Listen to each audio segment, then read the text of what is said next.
Ang bidyong ito ay ipinadala sa atin ng isa sa ating mga viewers na tumangging magpakilala at mula naman di umano ito sa isang TikTok user na hindi na niya maalala ang pangalan. Pero ayon di umano sa uploader ay kuha ito sa isang lugar sa Mexico.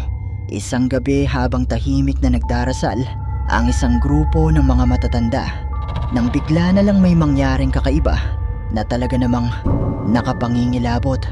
María, Madre de Dios, ruega por nosotros pecadores. ¡Dios, es el diablo! ¡Protégenos, Señor, Padre nuestro que estás en el cielo, santificado sea tu nombre! Habang tahimik na nagdarasal ang grupong ito, sa harap ng isang altar, ay bigla na lang lumitaw mula sa bintana ang isang pulang imahe na hindi malinaw kung ano. Pero ayon sa uploader ay hindi nila nakita ng mga oras na ito. Pero ang nagpakilabot sa kanila ay ang malakas na hangin o presensya na naramdaman nila nung gabing ito.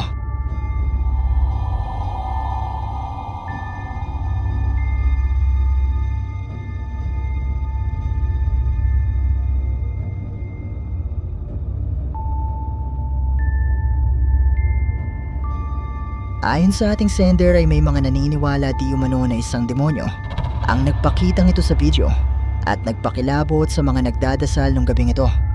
Pero meron din namang mga nagsasabi na isa lang itong AI generated video. Pero kayo, ano sa tingin nyo ang isang ito?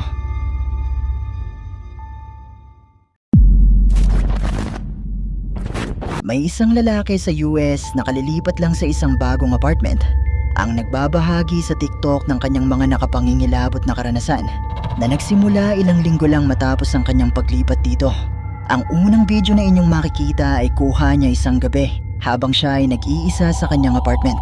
Okay, so this is my apartment, guys. So I've moved here in around July, and at least I think around it was like last week I moved in, and the first day it was nice and peaceful, and everything was good. But then, very weird. It was very weird. But then all of a sudden,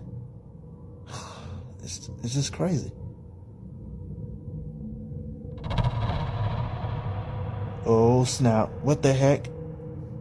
What the heck? Hello?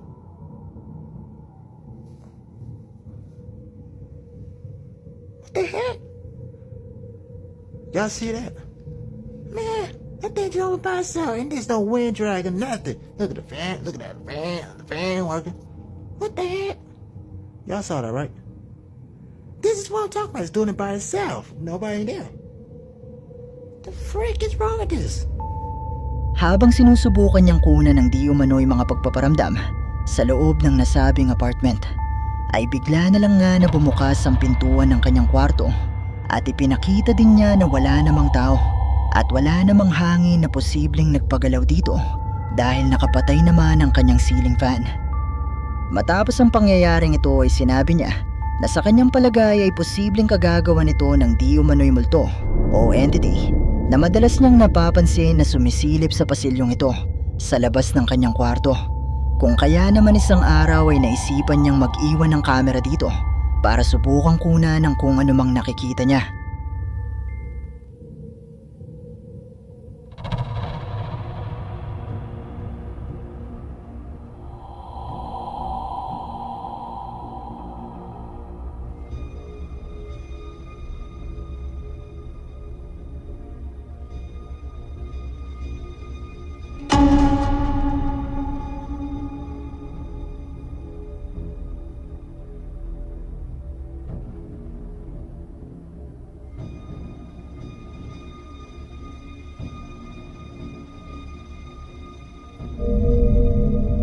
Mula sa bidyong ito nakuha sa kanyang iniwan na kamera ay makikita sa pasilyong ito ang paglitaw ng isang puting imahe na tila kamay ng isang tao.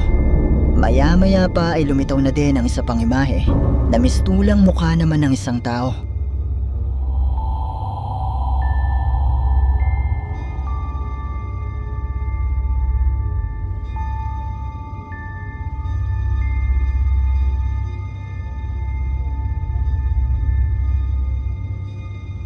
Matapos ang pangyayaring ito ay sinubukan pa rin niyang kumuha ng video pero nagulat siya nang wala itong mai-record At sa halip ay kumuha na lamang ito ng mga litrato. At mula nga sa isa sa mga litrato ay lumitaw ang imahe ng isang nakapangingilabot na muka.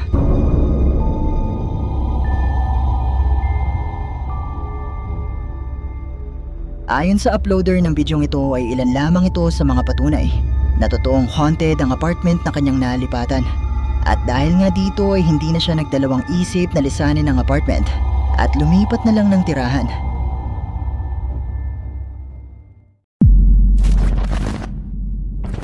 Ang bidyong ito ay kuha naman ng isang lalaki sa Amerika habang sila ng kanyang mga kaibigan ay naglilibot sa loob ng isang kuweba. Pero ang masayang adventure nila ay naging nakapangingilabot matapos siyang may mapansing kakaiba sa isang madilim na sulok ng kuweba na dinaanan nila.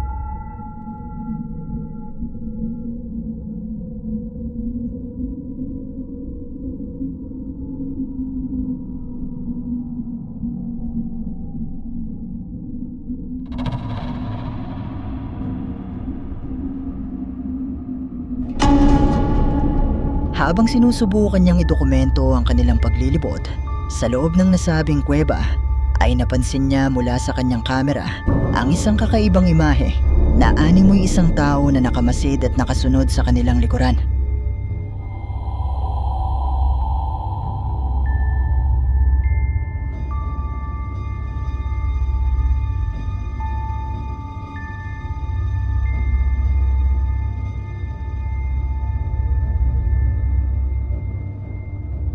Ayon sa ating sender ay dito na naputol ang video at sinabi ng uploader na napatakbo na silang lahat matapos niya itong makita dahil wala naman di umanong kahit na sino na naroon nung dumaan sila sa bahaging ito. Pero naniniwala sila na posibleng isa itong multo dahil tila may suot ito na makalumang kasuotan na nahahawig di umano sa mga Native Americans. Wait. Napansin ko na 80% sa mga viewers ay hindi pa nakasubscribe dito sa ating channel.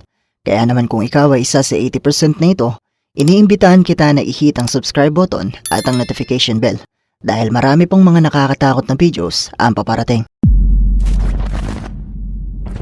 Ang mga video ng inyong makikita ay ipinadala sa atin ng isa sa ating mga viewers na si Justine San Diego. Ayon sa kanyang kwento ay madalas silang nakakaranas ng mga pagpaparamdam. Kagaya na lamang ng mga kakaibang tunog at kusang paggalaw ng mga bagay sa loob ng apartment. At kung minsan pa nga ay may nakikita din silang anino kahit na sa umaga at maliwanag pa ang araw. At isang gabi nga ng Hulyo noong nakaraang taon ay may nai-record ang kanilang CCTV na magpapatunay di umano sa kwentong ito.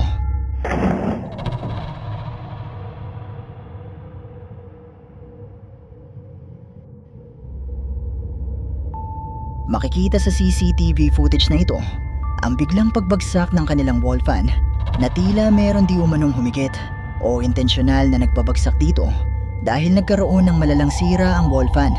Pero ang higit na mas nagpakilabot sa kanila ay ang nakuna ng CCTV ilang minuto lang matapos ang insidenteng ito.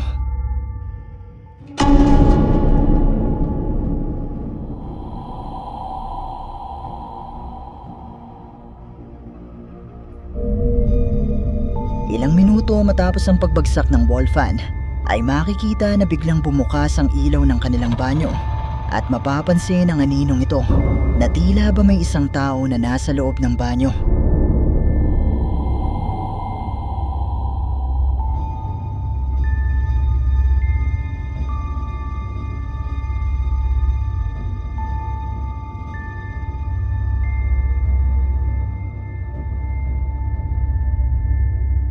Ayon kay Justin ay sinubukan na nilang mag-insenso at pinabless na rin nila ang apartment pero hindi pa rin nawawala ang kung anumang nagpaparamdam dito.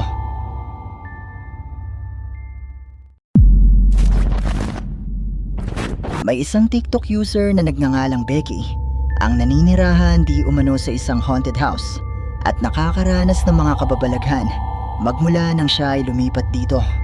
Ayon sa kanyang kwento ay madalas siyang nakakarinig ng mga boses, mga ingay at nakakaramdam na tila may iba pang presensya na naroon sa loob ng bahay. At isang araw nga nang muli siyang makarinig ng boses ay sinubukan niya itong i-record sa unang pagkakataon. hear a woman humming.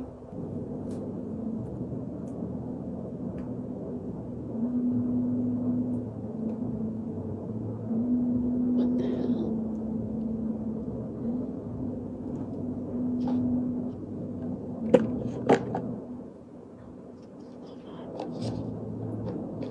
Where is that coming from? Look, Xavier hears it too.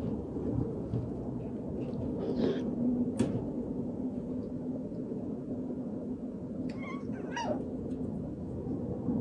You heard it too, huh? Mula sa bidyong ito ay nagawang mai-record ni Becky ang di umano'y mahinang boses ng isang babae na humihimig o kumakanta. At nagmumula ang boses na ito sa loob ng kanyang bahay. Yun ay kahit sila lamang dalawa ng kanyang pusa ang nasa loob ng bahay ng mga oras na ito.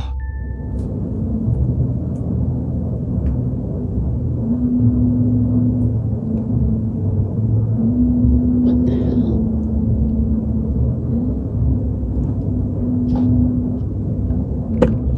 Naniniwala si Becky na posibleng haunted ang bahay na kanyang nalipatan at ito pa lamang ang pagkakataon na may nakunan siya na magpapatunay di umano sa kwentong ito. Pero totoo nga kaya ang nakunan niya sa bidyong ito? Kayo, ano sa tingin nyo?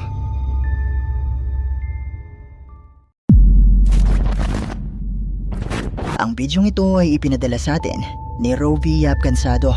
Ayon sa kanyang kwento ay habang chinecheck nila ang mga kuha ng kanilang CCTV ay may napansin silang kakaiba sa isang kuha nito alauna ng madaling araw. Dahil habang sila ay tulog pa ay may kung anong gumalaw sa loob ng kanilang bahay na hindi nila alam kung ano o sino. Narito ang video at pagmasdan mo ito ng mabuti. Tagal, 12:56 pa lang eh. Kaya malapit na, 24 na.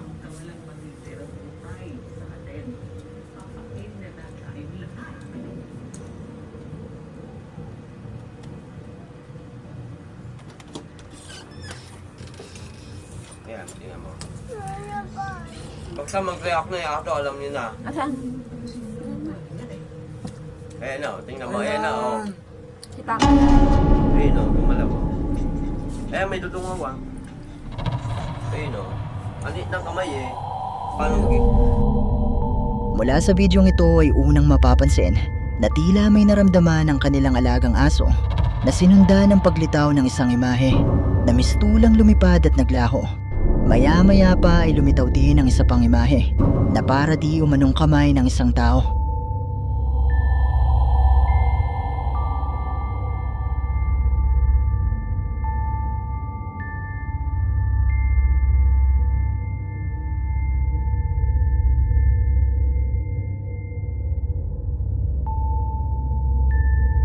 Ayon kay Robbie ay noong una ay inisip nila na baka ang tatay lamang nila ang nakunan sa CCTV footage na ito. Pero nang tanungin nila ay sinabi nito na kung alauna ng madaling araw nakunan ng imahe ay natutulog pa siya noon dahil alas 3 siya ng madaling araw nagising. Pero posible nga kaya na multo ang nakunan ng kanilang CCTV. Kayo, ano sa palagay nyo?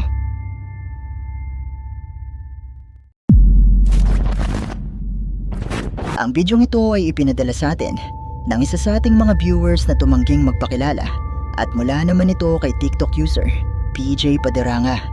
Kuha ang bidyong ito sa isang barbershop dito sa atin sa Pilipinas.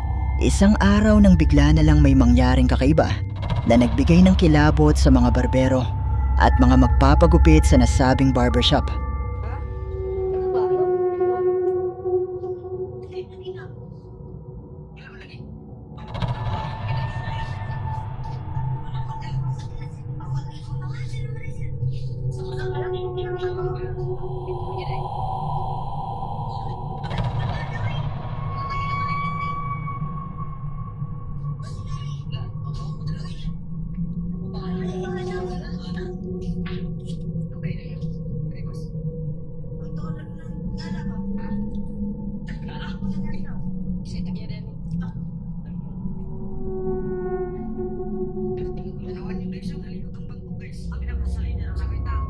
Makikita mula sa bidyong ito ang misteryosong paggalaw ng isa sa mga upuan ng barbershop.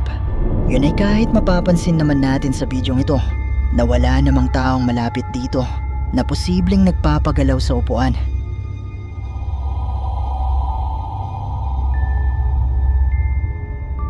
Naniniwala ang mga nakasaksi ng pangyayari, pati na rin ang uploader ng bidyong ito, na posibleng may isang multo na nagparamdam sa loob ng barbershop nung araw na ito. Pero katulad pa rin ng palagi kong sinasabi, nasa inyo na kung maniniwala ba kayo o hindi.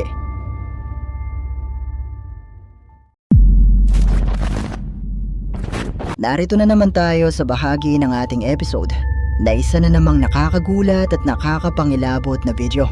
Kaya naman muli akong nagpapaalala na kung kayo ay may sakit sa puso o masyadong magugulatin, ay mas makabubuti kung i-skip nyo na lang ang bidyong ito. Ang bidyong ito ay isa lamang short film o pagsasadula, at ang kwento ay hango sa tunay na karanasan ng isang babae na ginabi ng uwi sa kanilang tahanan at pinatulog sa labas ng kanyang ama.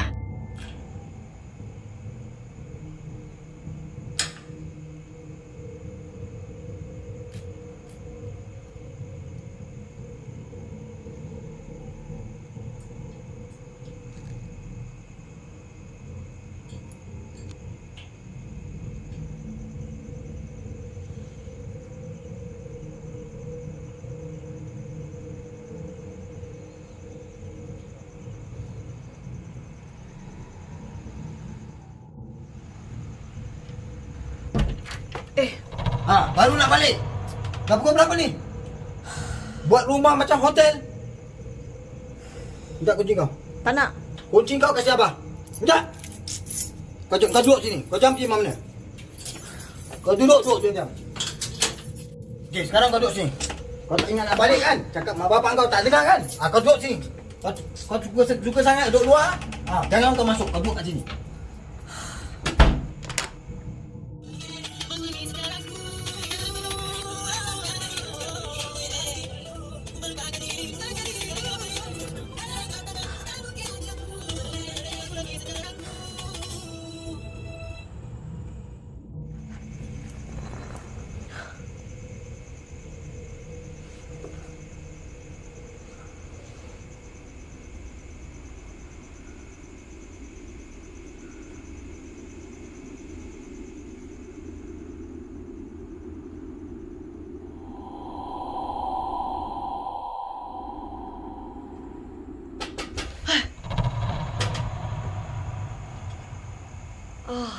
Siapa tu?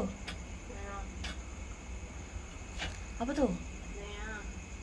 Apa tu? Oh. Thank you.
Habang siya ay nasa labas ay nagumpisa siyang makarinig ng mga ingay na tila ba may kumikilos malapit sa kanila, at nang sandali siyang mapamulat ay napansin niya mula sa pasilyong ito ang isang mataas na itim na figura na animoy naglalakad patungo sa kanyang kinaroroonan.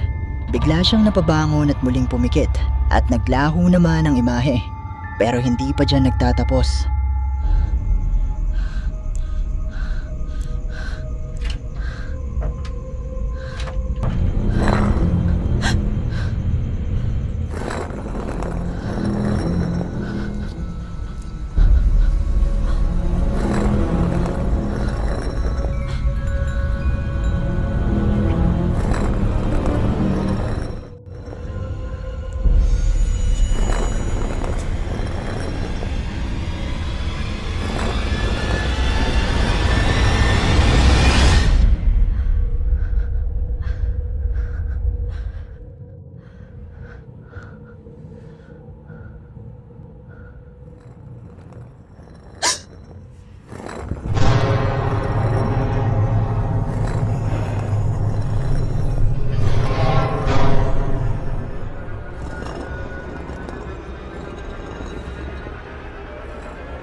Hello?